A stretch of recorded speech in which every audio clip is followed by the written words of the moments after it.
The thought occurred to me as you were talking, if you would crank it up a level. So you just talked about, traits, habits, skills, or lack thereof of the very best and the less effective leaders. How about executive teams? You've done so much at the executive level.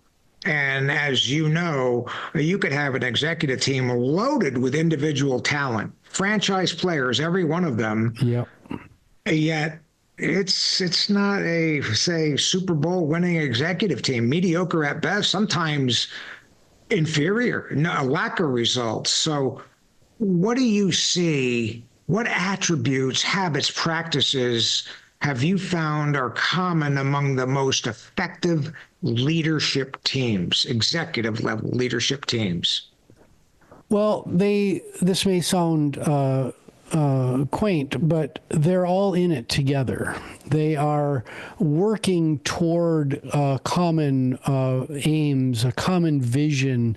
They share the organizational purpose, and most importantly, they speak. They don't necessarily speak the same language, but they're speaking the same language that is creating the clarity of who we are as a business, where we're going, what we do, what our cultural norms are.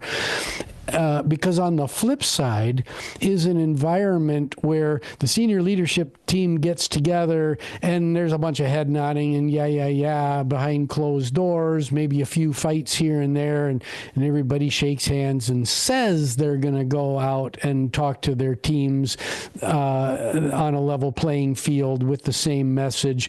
But they go back to their teams and say, yeah, we're going to put out this vision statement that says X, but we're not going to do that. We're going to do something else.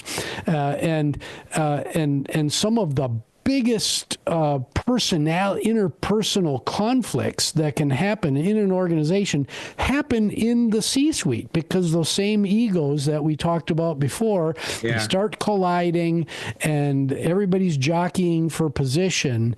And that's when things really, really go off the rails.